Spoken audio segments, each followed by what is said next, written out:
I I always felt different being a Muslim, but it was kind of a good thing. It always gave me the confidence that I was following the right faith.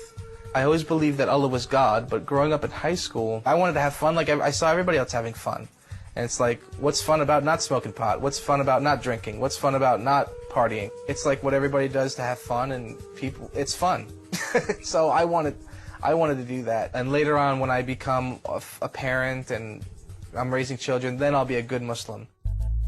I always had a love for music, and I had a passion for music. I really, really wanted to just do something in the music business, something in the music. I just had a love for it. The day that Eddie met me, the Lord spoke to him and said, I want you to take Khalid on the road with you. I'm going to save him.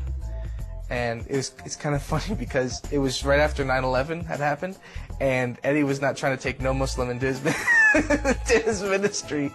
I thought this was my big break. I thought it was my chance to be I could care less about Jesus, but I wanted to learn what I could from Eddie and then just go and do my own thing.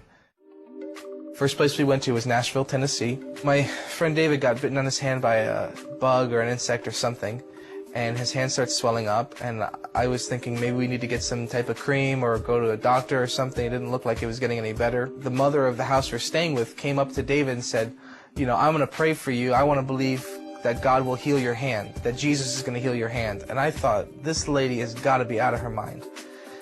Jesus healing a hand, I said, that's the stuff they do on TV. It's like, give me a break. Who believes that crap? Right in front of my face, the swelling goes away, and you couldn't even tell he had anything wrong with his hand. I had an infection in my mouth. My wisdom teeth were growing in crooked, but I also had an infection around my wisdom teeth, which is like pain on top of pain. I didn't get any sleep ever.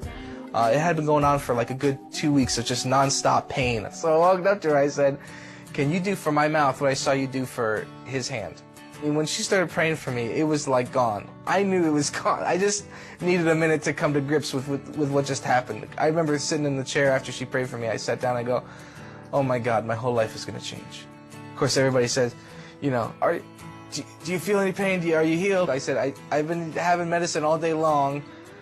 Just let me go to bed. I'll sleep on it, and I'll tell you in the morning. So I ran downstairs, and they had these sugar molasses cookies, and I started shoving them in my mouth, you know, letting it marinate and trying to push it around in there, trying to agitate it, get the pain working, and there was absolutely no pain, and I began to really start freaking out. I started punching myself in the face, trying to make some type of pain in my teeth and my face, and I realized that Jesus was God. I never knew that God would be involved in a human life so personal that he would set them free and deliver them, and that he would care enough to do that and intervene. It was a month after I got healed.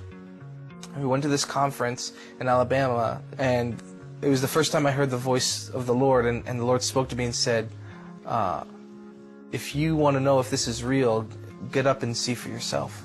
I just lifted my hands and I closed my eyes and I just said, okay, Lord, just show me whatever you want to show me. And they began to pray for me, and my knees just turned like rubber, and I just fell and hit the ground. I couldn't stand. I said, okay, Lord, for real, God, Jesus, whoever. I said, I really want to know you. I really want you to give me all that you got. And so I just raised my hands, and with nobody touching me, nobody laying hands, I just fell over like a ton of bricks. I felt like I left my body, and I kept going up and up, like through the roof, and I feel like the Lord took me to heaven. The best way for me to describe it was that if love had a color, it's all that I saw. I have never experienced or felt a love like I have, and a peace that I had felt in that moment. I just had an encounter with him, and it didn't matter to me what he was. I knew I wanted to live for that God. I mean, he gave me a promise when I first gave my life to him that he was going to save my whole family.